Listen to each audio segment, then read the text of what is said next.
Hello everyone, welcome our education channel We Learn Together.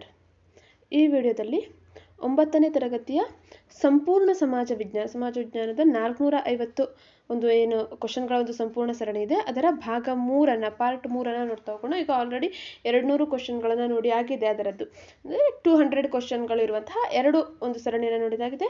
ಈಗ 201ರಿಂದ next ಕ್ವೆಶ್ಚನ್ಗಳನ್ನು ನಾವು ನೋಡ್ತಾ ಹೋಗುವಂಥದ್ದು. ವಿಡಿಯೋವನ್ನು ಸ್ಟಾರ್ಟ್ ಮಾಡ್ತಾ ಹೋಗೋಣ. ಹೆಚ್ಚಿನ ಟೈಮನ್ನು PTKಗೆ ಅಥವಾ ಬೇರೆ ಯಾವುದೇ ವಿಷಯಕ್ಕೆ ನಾವು ವೇಸ್ಟ್ ಮಾಡದೆ ವಿಡಿಯೋವನ್ನು ಸ್ಟಾರ್ಟ್ ಮಾಡೋಣ. ಅದಕ್ಕೂ ಮೊದಲು ನೀವಿನ್ನು ನಮ್ಮ ಚಾನಲನ್ನು ಸಬ್ಸ್ಕ್ರೈಬ್ ಆಗದೇ ಇದ್ದರೆ ಅಥವಾ ನಮ್ಮ ಚಾನಲ್ಗೆ ನ್ಯೂ ಯೂಸರ್ ಆಗಿದ್ದರೆ ದಯವಿಟ್ಟು ನಮ್ಮ ಚಾನಲನ್ನು ಸಬ್ಸ್ಕ್ರೈಬ್ ಆಗಿ ಹಾಗೆ ಬೆಲ್ ಬಟನ್ ಒತ್ತುವ ಮೂಲಕ ನಮಗೆ ನೋಟಿಫೈ ಆಗಿರಿ. ಫಸ್ಟ್ ಕ್ವೆಶ್ಚನ್ಗಳೇನಿದೆ ಅಥವಾ 201ನೇ ಪ್ರಶ್ನೆ ಏನಿದೆ ಅನ್ನೋದನ್ನು ನೋಡೋಣ. ಮೊಘಲರ ಸ್ಥಾಪಕ ಯಾರು?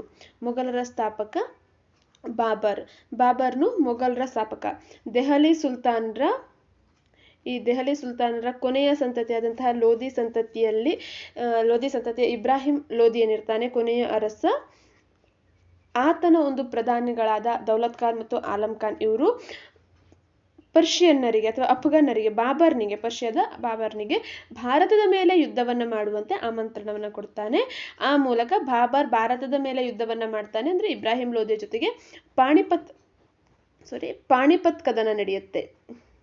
ಪಾಣಿಪತ್ ಕದನ 1526 ಸಂದರ್ಭದಲ್ಲಿ ಈ ಪಾಣಿಪತ್ ಕದನ ನಡೆದಿರುವಂಥದ್ದು. ಈ ಪಾಣಿಪತ್ ಕದನದಲ್ಲಿ ಬಾಬರ್ ಗೆಲ್ತಾನೆ. ದೆಹಲಿ ಸುಲ್ತಾನರ ಸಂತತಿ ಅವನತಿಯಾಗುತ್ತೆ. ಮೊಘಲ್ ಸಾಮ್ರಾಜ್ಯ ಸ್ಥಾಪನೆ ಆಗುತ್ತೆ ಭಾರತದಲ್ಲಿ.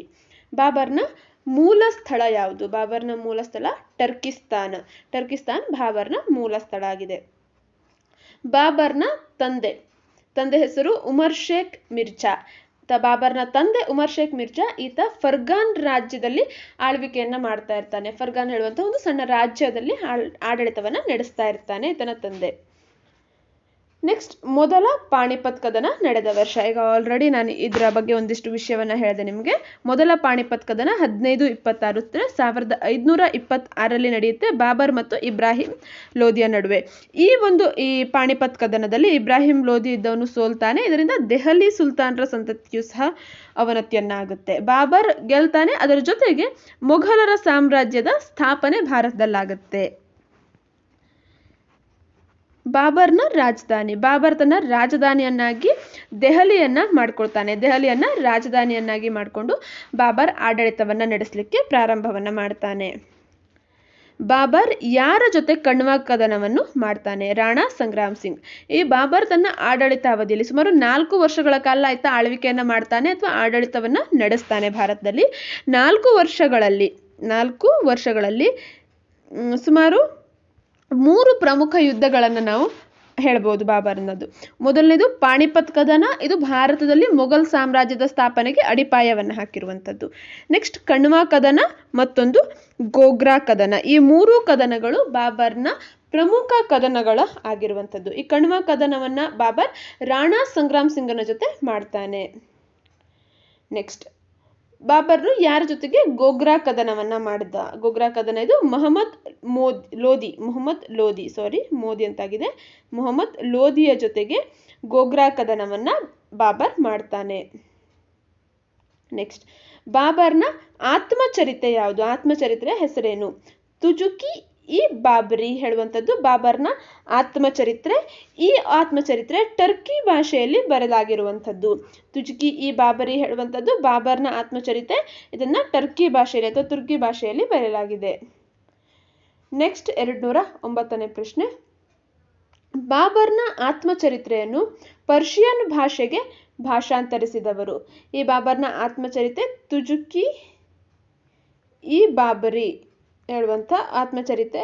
ಇದನ್ನ ಆ ಒಂದು ಟರ್ಕಿ ಭಾಷೆಯಿಂದ ಪರ್ಷಿಯನ್ ಭಾಷೆಗೆ ಅಬ್ದುಲ್ ರಹೀಂ ಖಾನ್ ಹೇಳುವಂಥವನು ಅದನ್ನ ಭಾಷಾಂತರ ಮಾಡ್ತಾನೆ. ಹುಮಾಯೂನನನ್ನು ಸೋಲಿಸಿದ ಸೂರ್ ಮನೆತನದ ನಾಯಕ. ಬಾಬರ್ನ ನಂತರ ಮೊಘಲರ ಆಡಳಿತ ನಡೆಸಿದಂಥವನು ಆತನ ಮಗನಾದ ಹುಮಾಯೂನ್. ಈತನನ್ನ ಸೋಲಿಸಿದಂತಹ ಸೂರ್ ಮನೆತನದ ನಾಯಕ ಶೇರ್ ಶಾ ಹುಮಾಯೂನನನ್ನ ಸೋಲಿಸ್ತಾನೆ. ಶೇರ್ ಶಾನ ಮೂಲ ಹೆಸರು ಫರೀದ್ ಅಂತ ಆಗಿತ್ತು. ಈತ ಹುಲಿಯನ್ನ ಕೊಂದಿದ್ರಿಂದಾಗಿ ಈತನಿಗೆ ಶೇರ್ ಶಾ ಅನ್ನುವಂಥ ಹೆಸರು ಬಂತು. ಶೇರ್ ಶಾ ಯಾವ ದಿನದಂದು ನ್ಯಾಯದಾನ ನೀಡುತ್ತಿದ್ದ? ಪ್ರತಿ ಬುಧವಾರ ಸಾಯಂಕಾಲ ನ್ಯಾಯದಾನದ ದರ್ಬಾರನ್ನ ನಡೆಸ್ತಾ ಇದ್ದ ಶೇರ್ಷಾ. ನೆಕ್ಸ್ಟ್, ಶೇರ್ಷಾ ಜಾರಿಗೆ ತಂದ ಬೆಳ್ಳಿಯ ನಾಣ್ಯ. ಯಾವ ಬೆಳ್ಳಿಯ ನಾಣ್ಯವನ್ನ ಶೇರ್ಷಾ ಜಾರಿಗೆ ತರ್ತಾನೆ? ದಾಮ್ ಹೇಳುವಂತಹ ಒಂದು ಬೆಳ್ಳಿಯ ನಾಣ್ಯ ಆತ ಜಾರಿಗೆ ತಂದಿದ್ದು. ಅದರ ತೂಕ 180 ಗುಲಗಂಜಿಯಷ್ಟು ಇತ್ತು. ಈತನ ನಂತರ ಬಂದಂತಹ ಮೊಘಲ್ ಅರಸರು ಸಹ ಈ ನಾಣ್ಯವನ್ನ ಮುಂದುವರಿಸಿಕೊಂಡು ಹೋಗ್ತಾರೆ. ಅಕ್ಬರ್ ಜನಿಸಿದ ಸ್ಥಳ ಸಿಂಧನ ಅಮರಕೋಟೆಯಲ್ಲಿ ಅಕ್ಬರ್ ಜನಿಸ್ತಾನೆ. ಅಕ್ಬರ್ನ ಬದಲಾಗಿ ರಾಜಪ್ರತಿನಿಧಿಯಾಗಿ ಆಳ್ವಿಕೆಯನ್ನ ನಡೆಸಿದವರು. ಅಕ್ಬರ್ನ ಬದಲಾಗಿ ಆತನ ಅಪ್ರಾಪ್ತನಿದ್ದ ಕಾರಣ ರಾಜಪ್ರತಿನಿಧಿಯಾಗಿ ಆಳ್ವಿಕೆಯನ್ನು ನಡೆಸಿದಂಥವನು ಬೈರಾಮ್ ಖಾನ್. ಈತ ಅಕ್ಬರ್ನ ರಾಜಪ್ರತಿನಿಧಿಯಾಗಿ ಆಳ್ವಿಕೆಯನ್ನು ನಡೆಸ್ತಾನೆ. ನೆಕ್ಸ್ಟ್, ಮಹಮ್ಮದ್ ಶಾ ಅಬ್ದಾಲಿಯ ದಂಡನಾಯಕ ಹೇಮು. ಎರಡನೇ ಪಾಣಿಪತ್ ಕದನ ಯಾವಾಗ ನಡೆಯಿತು? ಎರಡನೇ ಪಾಣಿಪತ್ ಕದನ 1556ರಲ್ಲಿ. ಮೊದಲ ಪಾಣಿಪತ್ ಕದನ 1526ರಲ್ಲಿ ಬಾಬರ್ ಮತ್ತು ಇಬ್ರಾಹಿಂ ಲೋಧಿಯ ನಡುವೆ ಮೊದಲ ಪಾಣಿಪತ್ ಕದನ ನಡೆದರೆ, ಎರಡನೇ ಪಾಣಿಪತ್ ಕದನ 1556ರಲ್ಲಿ ನಡೆಯುತ್ತೆ. ನಡೆದಿರುವುದು ಯಾರ್ಯಾರ ನಡುವೆ? ಎರಡನೇ ಪಾಣಿಪತ್ ಕದನ ಯಾರ್ಯಾರ ನಡುವೆ ನಡೆಯಿತು? ಅಕ್ಬರ್ ಮತ್ತು ಹೇಮು ಯಾರು? ಮಹಮ್ಮದ್ ಶಾ ಅಬ್ದಾಲಿಯ ದಂಡನಾಯಕ. ಈತನಾದ ಹೇಮುವಿನ ನಡುವೆ ಎರಡನೇ ಪಾಣಿಪತ್ ಕದನ ನಡೆಯಿತು. ನೆಕ್ಸ್ಟ್ ಇರುವಂಥದ್ದು ಹಳದಿ ಘಾಟ್ ಕದನ ಯಾರ ನಡುವೆ ನಡೆಯಿತು? ಅಕ್ಬರ್ ಮತ್ತು ರಾಣಾ ಪ್ರತಾಪ್ ಸಿಂಗನ ನಡುವೆ ಈ ಹಳದಿ ಘಾಟ್ ಕದನ ನಡೆಯುತ್ತೆ. ಅಕ್ಬರ್ ಮತ್ತು ರಾಣಾ ಪ್ರತಾಪ್ ಸಿಂಗ್. ರಾಣಾ ಪ್ರತಾಪ್ ಸಿಂಗನ ಕುದುರೆಯ ಹೆಸರು ಚೇತಕ್ ಹೇಳುವಂತಹ ಕುದುರೆ ಇತ್ತು ರಾಣಾ ಪ್ರತಾಪ್ ಸಿಂಗನ ಜೊತೆ. ಅಕ್ಬರ್ನ ಜೊತೆಗೆ ಹಳದಿ ಘಾಟ್ ಕದನವನ್ನ ಮಾಡಿದಂಥವನು ರಾಣಾ ಪ್ರತಾಪ್ ಸಿಂಗ್. ನೆಕ್ಸ್ಟ್ ಕ್ವಶನ್, ಅಕ್ಬರ್ ಸ್ಥಾಪಿಸಿದ ಹೊಸ ಪಂಥ ದೀನ್ ಇ ಇಲಾಹಿ. ಇದು ಅಕ್ಬರ್ನು ಸ್ಥಾಪಿಸಿದಂತಹ ಹೊಸ ಪಂಥ ಆಗಿರುತ್ತೆ. ಸ್ಥಾಪನೆ ಮಾಡಿದಂತಹ ವರ್ಷ 1582ರಲ್ಲಿ ಈ ಒಂದು ಹೊಸ ಪಂಥವನ್ನ ಅಕ್ಬರ್ನು ಸ್ಥಾಪನೆ ಮಾಡ್ತಾನೆ. ಈ ಸ್ಥಾಪನೆಯನ್ನ ಮಾಡ್ತಾನೆ ಈ ಒಂದು ದೀನ್ ಇ ಇಲಾಹಿ ಹೇಳುವಂತಹ ಪಂಥವನ್ನ. ಆದರೆ ಯಾರ ಮೇಲೆಯೂ ಒತ್ತಾಯವನ್ನ ಮಾಡೋದಿಲ್ಲ ಈ ಪಂಥವನ್ನ ಅನುಕರಿಸಬೇಕು ಅಂತ. ಅವರ ಇಚ್ಛೆಗೆ ಅನುಸಾರವಾಗಿ ಈ ಪಂಥವನ್ನ ಸೇರಬಹುದಿತ್ತು. ನೆಕ್ಸ್ಟ್, ಅಕ್ಬರ್ನು ಹಿಂದೂಗಳ ಮೇಲಿದ್ದ ಯಾವ ತಲೆಗಂದಾಯವನ್ನ ರದ್ದುಗೊಳಿಸಿದ? ಜೆಸಿಯಾ ಅಥವಾ ಜಿಜಿಯಾ ಹೇಳುವಂತಹ ಒಂದು ತಲೆಗಂದಾಯವನ್ನ ರದ್ದುಗೊಳಿಸ್ತಾನೆ. ಯಾಕೆ ಹಾಕಿಡ್ತಾರೆ ಅಂದ್ರೆ ಅವರು ಹಿಂದೂಗಳಾಗಿ ಹುಟ್ಟಿರೋ ಕಾರಣಕ್ಕಾಗಿ ಈ ಒಂದು ತೆರಿಗೆಯನ್ನ ನೀಡಬೇಕಾಗಿತ್ತು. ಅವರು ಹಿಂದೂಗಳು ಅನ್ನುವ ಕಾರಣಕ್ಕಾಗಿ ಇರುವಂತಹ ಒಂದು ತೆರಿಗೆ ಜೆಸಿಯಾ ಅಥವಾ ಜಿಜಿಯಾ ಹೇಳುವಂಥದ್ದು. ಇದನ್ನ ಅಕ್ಬರ್ ರದ್ದುಗೊಳಿಸ್ತಾನೆ. ನೆಕ್ಸ್ಟ್, ದೀನ್ ಇ ಇಲಾಹಿಯ ಮುಖ್ಯ ರೂವಾರಿ. ದೀನ್ ಇ ಇಲಾಹಿ ಹೇಳುವಂಥದ್ದು 1582ರಲ್ಲಿ ಅಕ್ಬರ್ನು ಪ್ರಾರಂಭ ಮಾಡಿದಂತಹ ಒಂದು ಹೊಸ ಪಂಥ. ಇದರ ರೂವಾರಿ ಮುಖ್ಯ ರೂವಾರಿ ಅಬ್ದುಲ್ ಫಜಲ್. ದೀನ್ ಇ ಇಲಾಹಿ ಸ್ಥಾಪನೆಯ ಪ್ರಮುಖ ಉದ್ದೇಶ ರಕ್ತ ಪಿಪಾಸುಗಳಾಗಿದ್ದ ಮೂಲಭೂತ ವರ್ಗವನ್ನ ನಿಯಂತ್ರಣದಲ್ಲಿ ಇಡುವಂಥದ್ದು. ಮತ್ತೆ ಏಕೀಶ್ವರವಾದದಲ್ಲಿ ನಂಬಿಕೆಯನ್ನ ಹೊಂದಿದ್ರು. ಇದರ ಜೊತೆಯಲ್ಲಿ ಎಲ್ಲ ಇತರ ಮತ ಪಂಥಗಳಿಂದಲೂ ಉತ್ತಮ ಗುಣಗಳನ್ನ ಈ ಒಂದು ದೀನ್ ಇ ಇಲಾಹಿ ಪಂಥ ಹೊಂದಿತ್ತು. ನೆಕ್ಸ್ಟ್, ಅಕ್ಬರ್ನ ಸೈನ್ಯದ ಮುಖ್ಯ ಹೆಸರು ಮನ್ಸಬ್ದಾರ್ ಅನ್ನುವಂಥದ್ದಾಗಿತ್ತು. ನೆಕ್ಸ್ಟ್, ಅಕ್ಬರ್ನು ಜಾರಿಗೆ ತಂದ ಕಂದಾಯ ಪದ್ಧತಿ. ಅಕ್ಬರ್ನು ಜುಪ್ತಿ ಪದ್ಧತಿಯನ್ನ ಜಾರಿಗೆ ತರ್ತಾನೆ. ಕಂದಾಯ ಪದ್ಧತಿಯನ್ನ ಈತ ಜಾರಿಗೆ ತರ್ತಾನೆ. ಈ ಅಕ್ಬರ್ನ ಕಂದಾಯ ಪದ್ಧತಿಗೆ ಸಹಾಯವನ್ನು ಮಾಡಿದಂಥವನು ತೋದರಮಲ್ಲ. ಈ ಜುಪ್ತಿ ಪದ್ಧತಿಯನ್ನ ಸರಿಯಾಗಿ ರೆಡಿ ಮಾಡಿದಂಥವನು ಅಥವಾ ಅದನ್ನ ಪ್ರಚುರಪಡಿಸಿದಂಥವನು ತೋದರಮಲ್ಲ.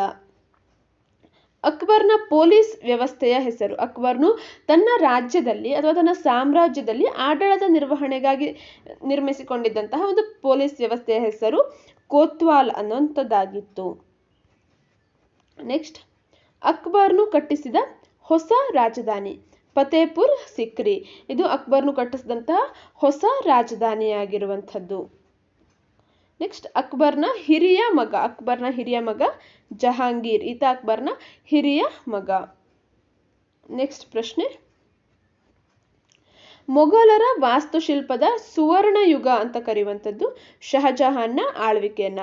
ಈತನ ಆಳ್ವಿಕೆಯಲ್ಲಿ ಮೊಘಲರ ವಾಸ್ತುಶಿಲ್ಪದಲ್ಲಿ ಅನೇಕ ಬೆಳವಣಿಗೆಗಳು ಉಂಟಾಗ್ತವೆ, ಅನೇಕ ವಾಸ್ತುಶಿಲ್ಪ ರಚನೆಗಳು ಉಂಟಾಗ್ತವೆ. ಹಾಗಾಗಿ ಶಹಜಹಾನ್ನ ಒಂದು ಆಳ್ವಿಕೆಯ ಕಾಲವನ್ನ ಮೊಘಲರ ಕಾಲದ ವಾಸ್ತುಶಿಲ್ಪದ ಸುವರ್ಣ ಯುಗ ಅಂತ ಕರೆಯುವಂಥದ್ದು.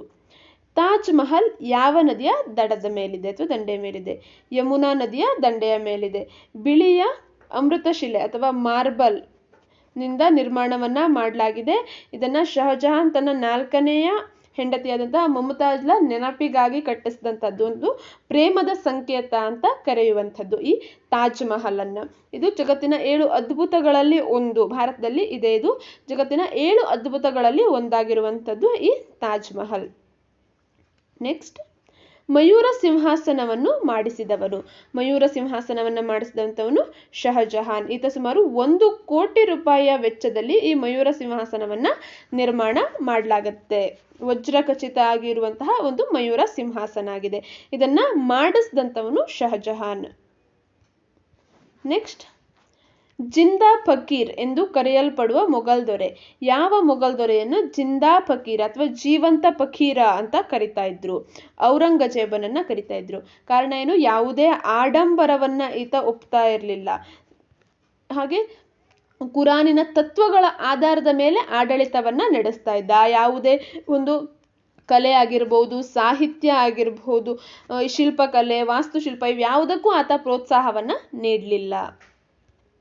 ನೆಕ್ಸ್ಟ್, ಔರಂಗಜೇಬನ ಬಿರುದು. ಆಲಂಗೀರ್ ಹೇಳುವಂತಹ ಬಿರುದನ್ನ ಈತ ಹೊಂದಿದ್ದ. ಈ ಆಲಂಗೀರ್ ಹೇಳುವಂತಹ ಬಿರುದನ್ನ ಇಟ್ಕೊಂಡು ಆತ ತನ್ನ ತಂದೆಯಾದಂತಹ ಶಹಜಹಾನನ್ನ ಕೊಲೆ ಮಾಡಿ ಆತ ಈ ಮೊಘಲ್ ಸಾಮ್ರಾಜ್ಯದ ಸುಲ್ತಾನನಾಗ್ತಾನೆ. ಜಹಾಂಗೀರನ ಆತ್ಮಕಥನ ತುಜುಕಿ ಇ ಜಹಾಂಗೀರ್. ತುಜುಕಿ ಇ ಬಾಬರ್, ಬಾಬರ್ನ ಆತ್ಮಕಥನ ಆದ್ರೆ ತುಜುಕಿ ಇ ಜಹಾಂಗೀರ್ ಇದು ಜಹಾಂಗೀರ್ನ ಆತ್ಮಕಥನ ಆಗಿರುವಂಥದ್ದು. ಅಬ್ದುಲ್ ಫಜಲ್ನ ಕೃತಿಗಳು. ಅಬ್ದುಲ್ ಫಜಲ್ ರಚನೆ ಮಾಡಿದಂತಹ ಕೃತಿಗಳು ಐನ್ ಇ ಅಕ್ಬರಿ ಮತ್ತು ಅಕ್ಬರ ನಾಮ. ಇವೆರಡು ಅಬ್ದುಲ್ ಫಜಲ್ನಿಂದ ರಚನೆಯಾದಂತಹ ಕೃತಿಗಳಾಗಿದ್ದಾವೆ. ನೆಕ್ಸ್ಟ್, ರಾಮಾಯಣವನ್ನು ಪರ್ಷಿಯನ್ ಭಾಷೆಗೆ ಭಾಷಾಂತರಿಸಿದವನು ಬದೌನಿ. ಈತ ರಾಮಾಯಣವನ್ನ ಪರ್ಷಿಯನ್ ಭಾಷೆಗೆ ಭಾಷಾಂತರವನ್ನ ಮಾಡ್ತಾನೆ. ನೆಕ್ಸ್ಟ್, ಲೀಲಾವತಿ ಗ್ರಂಥವನ್ನು ಪರ್ಷಿಯನ್ ಭಾಷೆಗೆ ಭಾಷಾಂತರಿಸಿದವನು ಈತ ಫೈಜಿ. ಇಲ್ಲಿ ಏನಿದೆ, ರಾಮಾಯಣವನ್ನು ಬದೌನಿ ಪರ್ಷಿಯನ್ ಭಾಷೆಗೆ ಭಾಷಾಂತರಿಸಿದ್ರೆ ಲೀಲಾವತಿ ಗ್ರಂಥವನ್ನ ಫೈಜಿಯು ಪರ್ಷಿಯನ್ ಭಾಷೆಗೆ ಭಾಷಾಂತರವನ್ನ ಮಾಡ್ತಾನೆ.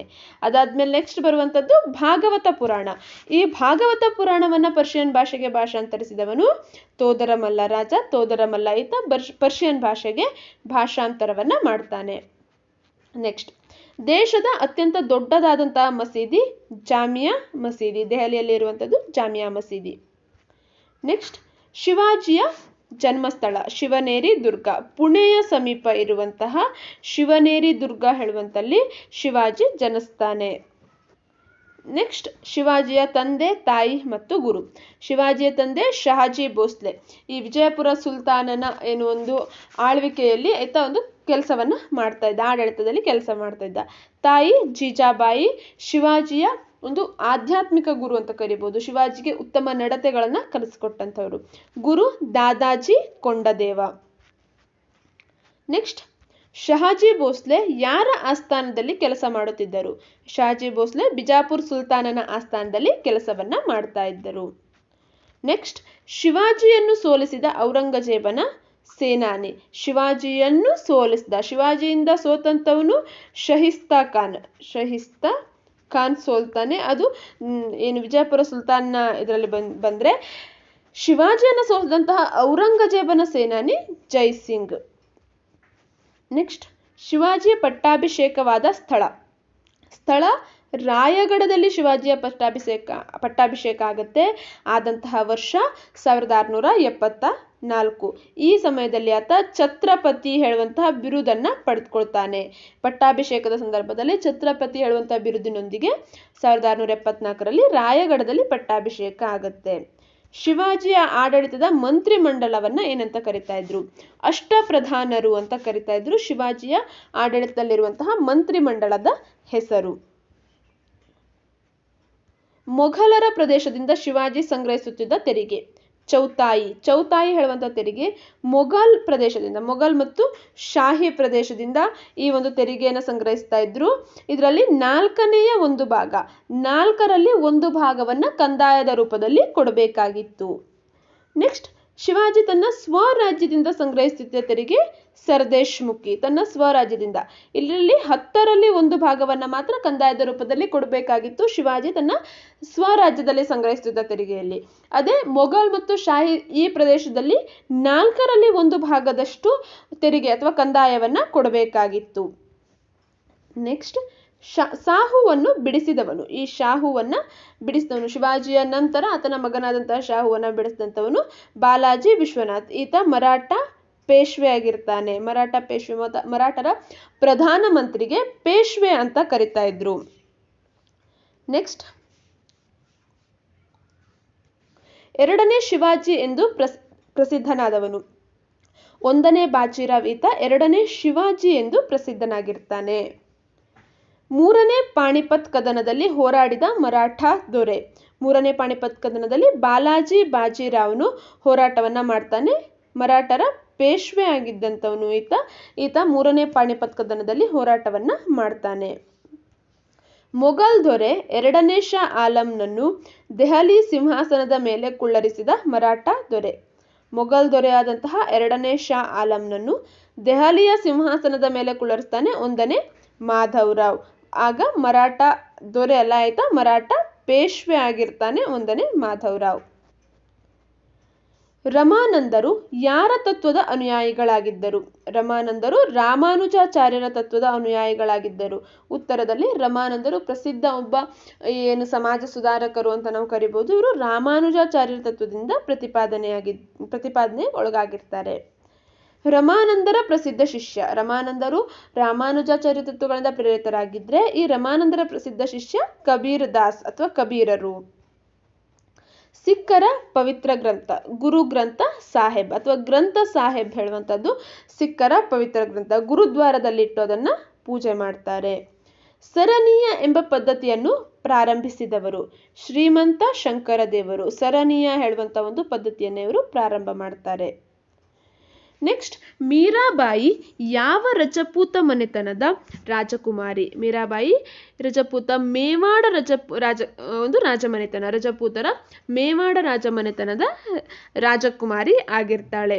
ಮೇವಾರದ ರಾಜಕುಮಾರನೊಂದಿಗೆ ಆಕೆಯ ವಿವಾಹ ಆಗಿರುತ್ತೆ. ಅರಮನೆಯಲ್ಲಿ ಆಕೆಯ ಅತ್ತೆ ಕೃಷ್ಣನ ಪೂಜೆಗೆ ಆರಾಧನೆಗೆ ಅಡ್ಡಿಯನ್ನ ಮಾಡೋ ಕಾರಣಕ್ಕಾಗಿ ಅರಮನೆಯನ್ನ ತೊರೆದು ಬೃಂದಾವನಕ್ಕೆ ಹೋಗಿ ಅಲ್ಲಿ ಕೃಷ್ಣನ ಆರಾಧನೆಯನ್ನ ಮಾಡ್ತಾಳೆ. ನೆಕ್ಸ್ಟ್, ಪುನರುಜ್ಜೀವನ ಮೊದಲು ಆರಂಭಗೊಂಡಿದ್ದು ಇಟಲಿಯಲ್ಲಿ. ಪುನರುಜ್ಜೀವನ ಮೊದಲು ಇಟಲಿಯಲ್ಲಿ ಆರಂಭಗೊಂಡಿತು. ಈ ಕಾರಣಕ್ಕಾಗಿ ಇಟಲಿಯನ್ನ ಪುನರುಜ್ಜೀವನದ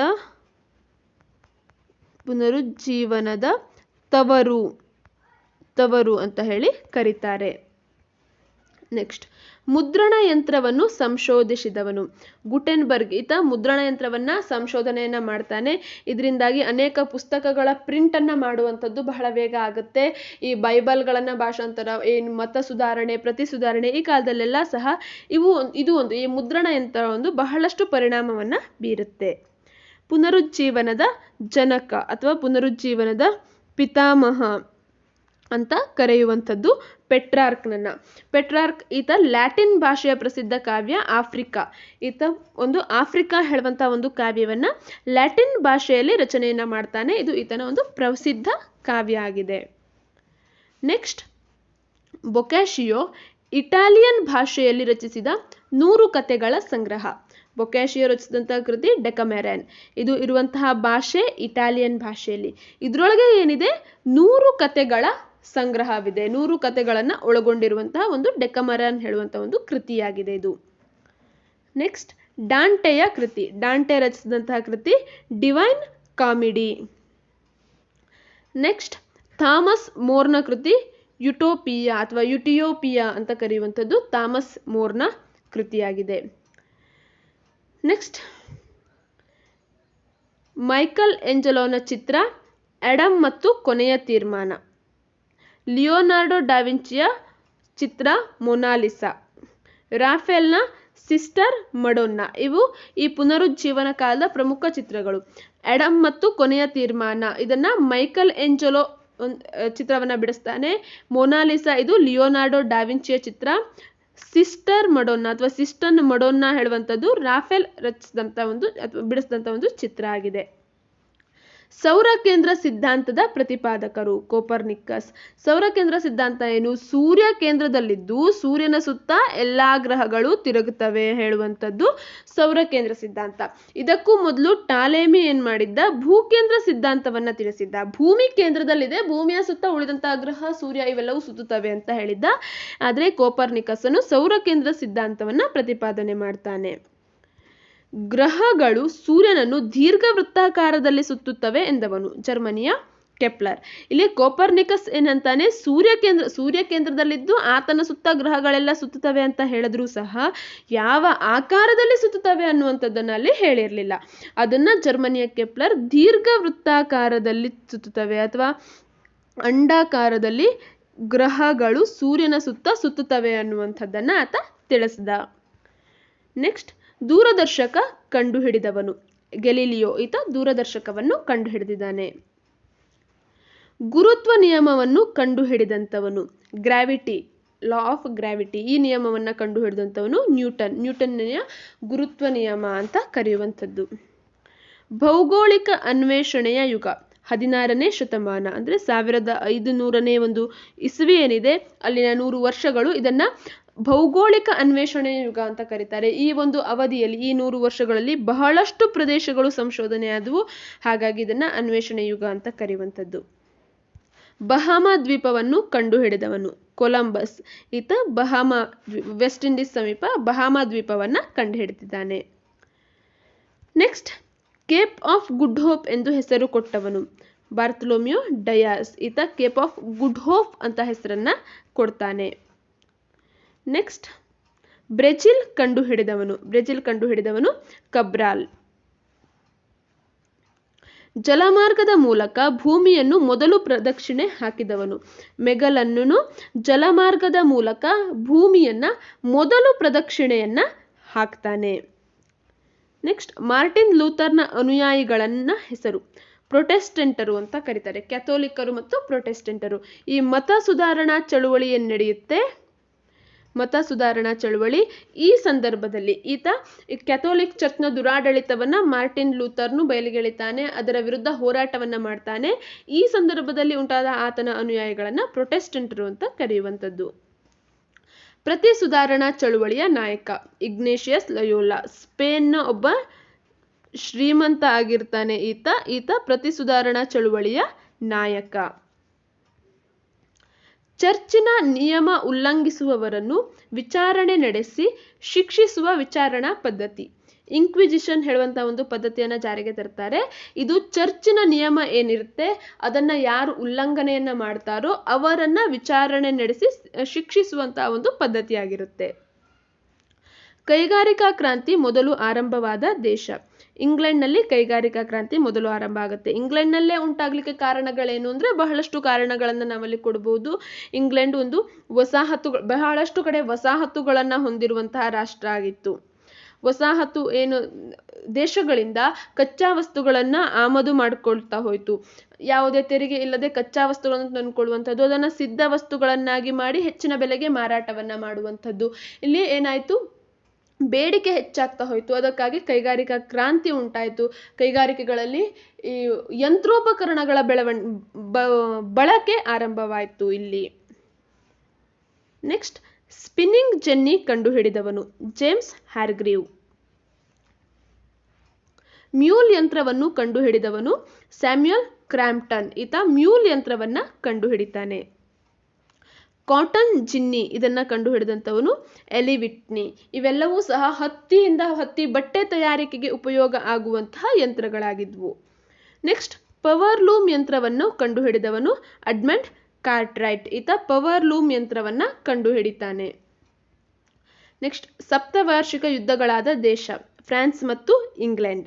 ಈ ಅಮೆರಿಕ ಸ್ವಾತಂತ್ರ್ಯ ಸಂಗ್ರಾಮದ ಈ ಸಂದರ್ಭದಲ್ಲಿ ಈ ಸಪ್ತವಾರ್ಷಿಕ ಯುದ್ಧಗಳು ನಡೆಯುತ್ತೆ.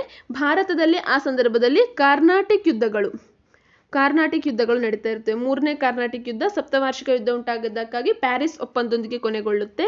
ಇಲ್ಲಿ ಅಮೆರಿಕಾದಲ್ಲೂ ಸಹ ಫ್ರಾನ್ಸ್ ಮತ್ತು ಇಂಗ್ಲೆಂಡ್ ನಡುವೆ ಅಮೆರಿಕ ತನ್ನ ಸ್ವಾತಂತ್ರ್ಯಕ್ಕಾಗಿ ಹೋರಾಟವನ್ನು ನಡೆಸ್ತಾ ಇತ್ತು. ಆ ಸಂದರ್ಭದಲ್ಲಿ ಫ್ರಾನ್ಸ್ ಮತ್ತು ಇಂಗ್ಲೆಂಡ್ ನಡುವೆ ಸಪ್ತವಾರ್ಷಿಕ ಯುದ್ಧ ನಡೆಯುತ್ತೆ. ಬಾಸ್ಟನ್ ಚಹಾಕೂಟ ನಡೆದ ವರ್ಷ 1773ರಲ್ಲಿ ಬಾಸ್ಟನ್ ಚಹಾಕೂಟ ನಡೆಯುತ್ತೆ. ಅಮೆರಿಕಾದ ಮೊದಲ ಅಧ್ಯಕ್ಷ ಜಾರ್ಜ್ ವಾಷಿಂಗ್ಟನ್. ಈತ ಅಮೆರಿಕಾದ ಮೊದಲ ಅಧ್ಯಕ್ಷ. ಅಮೆರಿಕ ಸ್ವಾತಂತ್ರ್ಯ ಸಂಗ್ರಾಮದಲ್ಲಿ ಪ್ರಮುಖ ಪಾತ್ರವನ್ನು ವಹಿಸಿರ್ತಾನೆ. ಯುದ್ಧದಲ್ಲಿ ಹೋರಾಟವನ್ನು ಮಾಡಿ ಇಂಗ್ಲೆಂಡ್ ಅಥವಾ ಬ್ರಿಟಿಷ್ನಿಂದ ಸ್ವಾತಂತ್ರ್ಯವನ್ನು ಪಡೀಲಿಕ್ಕೆ ಹೆಚ್ಚಿನ ಒಂದು ಎಫರ್ಟ್ ಅನ್ನು ಹಾಕಿದಂಥವನು ಆಗಿರ್ತಾನೆ. ನೆಕ್ಸ್ಟ್, ಮಾಂಟೆಸ್ಕೋನ ಕೃತಿ ಸ್ಪಿರಿಟ್ ಆಫ್ ಲಾಸ್ ಹೇಳುವಂಥದ್ದು ಮಾಂಟೆಸ್ಕೋನ ಕೃತಿ. ಸ್ಪಿರಿಟ್ ಆಫ್ ಲಾಸ್ ಹೇಳುವಂಥ ಒಂದು ಕೃತಿಯನ್ನು ರಚಿಸಿದ್ದಾನೆ. ನೆಕ್ಸ್ಟ್, ಸಾಮಾಜಿಕ ಒಪ್ಪಂದ ಕೃತಿಯನ್ನು ಬರೆದವನು ರುಸೋ. ಸಾಮಾಜಿಕ ಒಪ್ಪಂದ ಅಂದರೆ ಸೋಷಿಯಲ್ ಕಾಂಟ್ರಾಕ್ಟ್ ಹೇಳುವಂಥ ಒಂದು ಕೃತಿಯನ್ನು ಈತ ಬರೆದಿದ್ದಾನೆ. ಇದರಲ್ಲೇ ಈತ ಹೇಳಿರುವಂಥದ್ದು ಮಾನವ ಸ್ವತಂತ್ರವಾಗಿ ಜನಿಸಿ ಎಲ್ಲೆಡೆ ಸರಪಳಿಗಳಿಂದ ಬಂಧಿತನಾಗಿದ್ದಾನೆ ಅಂತ ಹೇಳಿದ್ದಾನೆ. ನೆಕ್ಸ್ಟ್, ತರುಣ ಇಟಲಿ ಪಕ್ಷವನ್ನು ಕಟ್ಟಿದವನು, ಯಂಗ್ ಇಟಲಿ ಹೇಳುವಂಥ ಒಂದು ಪಕ್ಷವನ್ನು ಕಟ್ಟದಂಥವನು ಮ್ಯಾಜಿನಿ. ಕೆಂಪು ಅಂಗಿ ದಳ ಸೈನ್ಯವನ್ನು ಕಟ್ಟಿದವನು ಈತ ಗ್ಯಾರಿಬಾಲ್ಡಿ. ರೆಡ್ ಶರ್ಟ್ ಹೇಳುವಂಥ ಒಂದು ಸೈನ್ಯವನ್ನು ಕಟ್ತಾನೆ. ರಿಸರ್ಜಿಮೆಂಟ್ ಅಥವಾ ರಿಸಾರ್ಜಿಮೆಂಟೋ ಹೇಳುವಂಥ ಒಂದು ಪತ್ರಿಕೆ, ಈ ಪತ್ರಿಕೆಯನ್ನು ಆರಂಭಿಸಿದವನು ಕೌಂಟ್ ಕವೂರ್. ಜರ್ಮನಿಯ ಏಕೀಕರಣದ ಶಿಲ್ಪಿ ಯಾರು? ಜರ್ಮನಿಯ ಏಕೀಕರಣದ ಶಿಲ್ಪಿ ರಕ್ತ ಮತ್ತು ಕಬ್ಬಿಣ ನೀತಿಯನ್ನು ಅನುಸರಿಸಿದಂಥವನು. ಎರಡೂ ಸಹ ಪ್ರಶ್ನೆಯನ್ನು ಕೇಳಬಹುದು. ಜರ್ಮನಿಯ ಏಕೀಕರಣದ ಶಿಲ್ಪಿ ಯಾರು ಅಥವಾ ರಕ್ತ ಮತ್ತು ಕಬ್ಬಿಣ ನೀತಿಯನ್ನು ಅನುಸರಿಸಿದಂಥವನು ಯಾರು? Ottoman Bismarck. ನೆಕ್ಸ್ಟ್, ಸಂವಿಧಾನ ಯಾವ ತಿದ್ದುಪಡಿಯ ಪ್ರಕಾರ ಚುನಾವಣಾ ವಯಸ್ಸನ್ನು 21ರಿಂದ 18 ವರ್ಷಕ್ಕೆ ಇಳಿಸಲಾಯಿತು? 61ನೇ ತಿದ್ದುಪಡಿ 1989ರಲ್ಲಿ ಆದಂತಹ ಒಂದು ತಿದ್ದುಪಡಿ. ಅಲ್ಲಿಯವರೆಗೂ ಸಹ ಭಾರತದಲ್ಲಿ ಸಾರ್ವತ್ರಿಕ ಚುನಾವಣೆಗೆ ಮತದಾನವನ್ನು ಮಾಡುವಂತಹ ವಯಸ್ಸು 21 ವರ್ಷಗಳಿಗಿತ್ತು. 61ನೇ ತಿದ್ದುಪಡಿ 1981ರಲ್ಲಾಯಿತು. ಅದರಲ್ಲಿ ಮತದಾನದ ವಯಸ್ಸನ್ನು 18 ವರ್ಷಗಳಿಗೆ ಇಳಿಸಲಾಯಿತು. ಚುನಾವಣಾ ಆಯುಕ್ತರ ಅಧಿಕಾರಾವಧಿ 6 ವರ್ಷ ಅಥವಾ 65ನೇ ವಯಸ್ಸು ಆಗುವವರೆಗೆ. ಚುನಾವಣಾ ಆಯುಕ್ತರು ನೇಮಕಗೊಂಡ 6 ವರ್ಷಗಳವರೆಗೆ ತಮ್ಮ ಅಧಿಕಾರದಲ್ಲಿರ್ತಾರೆ ಅಥವಾ ಅವರಿಗೆ 65 ವರ್ಷ ಆಗುವವರೆಗೆ ಅವರು ಅಧಿಕಾರದಲ್ಲಿ ಇರ್ತಾರೆ. ನೆಕ್ಸ್ಟ್, ಪತ್ರಿಕಾ ಸ್ವಾತಂತ್ರ್ಯ ರಕ್ಷಣೆಗಾಗಿ ಇರುವ ಸಂಸ್ಥೆ ಭಾರತೀಯ ಪತ್ರಿಕಾ ಪರಿಷತ್. ಇಲ್ಲಿ ಪತ್ರಿಕೆಗಳ ನೋಂದಣಿಯನ್ನು ಮಾಡಿಕೊಳ್ಳುವಂಥದ್ದು ಕಡ್ಡಾಯ ಆಗಿರುತ್ತೆ. ಪತ್ರಿಕೆಗಳನ್ನು ನೋಂದಣಿ ಮಾಡಿಕೊಳ್ಬೇಕಾಗತ್ತೆ. ಈ ಪತ್ರಿಕಾ ಸ್ವಾತಂತ್ರ್ಯ ರಕ್ಷಣೆಗಾಗಿ ಇರುವಂತಹ ಸಂಸ್ಥೆ ಇದಾಗಿದೆ. ನೆಕ್ಸ್ಟ್, ಬಾನುಲಿ ಪ್ರಸರಣ ಸಂಹಿತೆ ಜಾರಿಗೆ ಬಂದ ವರ್ಷ 1962. ಈ ಇಂಟರ್ನೆಟ್ನ ಮೂಲಕ ನ್ಯೂಸ್ಗಳು ಬರುವಂಥದ್ದು, ಟೆಲಿಕಾಸ್ಟ್ ಅಥವಾ ಸ್ಯಾಟಲೈಟ್ ಮೂಲಕ ನ್ಯೂಸ್ಗಳು ಬರುವಂಥವೆಲ್ಲ ಸಹ ಈ ಬಾನುಲಿ ಪ್ರಸರಣ ಸಂಹಿತೆ ಅಡಿಯಲ್ಲಿ ಕಾರ್ಯವನ್ನು ನಿರ್ವಹಿಸುತ್ತೆ. ನೆಕ್ಸ್ಟ್, ರಕ್ಷಣಾ ಸಚಿವಾಲಯದ ಪ್ರಧಾನ ಕಚೇರಿ ಇರುವಂಥದ್ದು ದೆಹಲಿಯಲ್ಲಿ ರಕ್ಷಣಾ ಸಚಿವಾಲಯದ ಪ್ರಧಾನ ಕಚೇರಿ ಇದೆ. ಭಾರತೀಯ ಭೂಸೇನೆಯ ಕಮಾಂಡ್ಗಳು ಪಶ್ಚಿಮ ಕಮಾಂಡ್ ಚಾಂದ್ ಮಂದಿರ್ ಚಂಡೀಗಢದಲ್ಲಿ ಇರುವಂಥದ್ದು, ಚಾಂದ್ ಮಂದಿರ್ ಚಂಡೀಗಢ. ಹಾಗೆ ಪೂರ್ವ ಕಮಾಂಡ್ ಕಲ್ಕತ್ತಾದಲ್ಲಿ ಪಶ್ಚಿಮ ಬಂಗಾಳ. ಉತ್ತರ ಕಮಾಂಡ್ ಉದಾಂಪುರ್ ಕಾಶ್ಮೀರ. ದಕ್ಷಿಣ ಕಮಾಂಡ್ ಪುಣೆ ಮಹಾರಾಷ್ಟ್ರ. ಕೇಂದ್ರ ಕಮಾಂಡ್ ಲಕ್ನೋ ಉತ್ತರ ಪ್ರದೇಶ್. ತರಬೇತಿ ಕಮಾಂಡ್ ಮಾವ್ ಮಧ್ಯಪ್ರದೇಶ್. ಹಾಗೆ ವಾಯುವ್ಯ ಕಮಾಂಡ್ ಜೈಪುರ್ ರಾಜಸ್ಥಾನ. ಈ ಒಟ್ಟು 7 ಕಮಾಂಡ್ಗಳು ಇರುವಂಥದ್ದು. ಇನ್ನೊಮ್ಮೆ ಹೇಳೋಣ. ಪಶ್ಚಿಮ ಕಮಾಂಡ್ ಚಾಂದ್ ಮಂದಿರ್ ಚಂಡೀಗಢದಲ್ಲಿ, ಪೂರ್ವ ಕಮಾಂಡ್ ಕಲ್ಕತ್ತಾ ಪಶ್ಚಿಮ ಬಂಗಾಳ, ಉತ್ತರ ಕಮಾಂಡ್ ಉದಾಂಪುರ್ ಕಾಶ್ಮೀರ್, ದಕ್ಷಿಣ ಕಮಾಂಡ್ ಪುಣೆ ಮಹಾರಾಷ್ಟ್ರ, ಕೇಂದ್ರ ಕಮಾಂಡ್ ಲಕ್ನೋ ಉತ್ತರ ಪ್ರದೇಶ್, ತರಬೇತಿ ಕಮಾಂಡ್ ಮಾವ್ ಮಧ್ಯಪ್ರದೇಶ್, ಹಾಗೆ ವಾಯುವ್ಯ ಕಮಾಂಡ್ ಜೈಪುರ್ ರಾಜಸ್ಥಾನದಲ್ಲಿ ಇರುವಂಥದ್ದು. ನೆಕ್ಸ್ಟ್ 98ನೇ ಪ್ರಶ್ನೆ. 3 ಸೇನಾಪಡೆಯ ಮುಖ್ಯಸ್ಥರು. ಭೂಸೇನೆಯ ಮುಖ್ಯಸ್ಥರನ್ನ ಜನರಲ್ ಅಂತ ಕರೀತಾರೆ, ನೌಕಾಸೇನೆಯ ಮುಖ್ಯಸ್ಥರನ್ನ ಅಡ್ಮಿರಲ್ ಅಂತ ಕರೀತಾರೆ, ಹಾಗೆ ವಾಯುಸೇನೆಯ ಮುಖ್ಯಸ್ಥರನ್ನ ಏರ್ ಚೀಫ್ ಮಾರ್ಷಲ್ ಅಂತ ಹೇಳಿ ಕರೀತಾರೆ. ನೆಕ್ಸ್ಟ್ ಭಾರತೀಯ ನೌಕಾದಳದ ಕಮಾಂಡ್ಗಳು 3 ಕಮಾಂಡ್ಗಳನ್ನು ಹೊಂದಿದೆ ಭಾರತೀಯ ನೌಕಾದಳ. ಪಶ್ಚಿಮ ಕಮಾಂಡ್ ಮುಂಬೈಯಲ್ಲಿ ಇರುವಂಥದ್ದು, ಪೂರ್ವ ಕಮಾಂಡ್ ವಿಶಾಖಪಟ್ಟಣದಲ್ಲಿ, ಹಾಗೆ ದಕ್ಷಿಣ ಕಮಾಂಡ್ ಕೊಚ್ಚಿನ್ನಲ್ಲಿ 3 ಕಮಾಂಡ್ಗಳನ್ನು ಹೊಂದಿದೆ. ನೆಕ್ಸ್ಟ್ ವಾಯುಸೇನೆಯ ಕಮಾಂಡ್ಗಳು. ಪಶ್ಚಿಮ ಕಮಾಂಡ್ ದೆಹಲಿಯಲ್ಲಿ, ಪೂರ್ವ ಕಮಾಂಡ್ ಶಿಲ್ಲಾಂಗ್ ಮೇಘಾಲಯದಲ್ಲಿ, ಕೇಂದ್ರ ಕಮಾಂಡ್ ಅಲಹಾಬಾದ್, ಈಶಾನ್ಯ ಕಮಾಂಡ್ ಗಾಂಧಿನಗರ, ದಕ್ಷಿಣ ಕಮಾಂಡ್ ತಿರುವನಂತಪುರಂ, ತರಬೇತಿ ಕಮಾಂಡ್ ಬೆಂಗಳೂರು, ನಿರ್ವಹಣಾ ಕಮಾಂಡ್ ನಾಗ್ಪುರ. ಒಟ್ಟು 5 ಔಪಚಾರಿಕ ಕಮಾಂಡ್ ಮತ್ತು 2 ನಿರ್ವಹಣಾ ಅಥವಾ ತರಬೇತಿ ಈ ರೀತಿಯಾಗಿ ಇರುವಂತಹ ಕಮಾಂಡ್ಗಳು.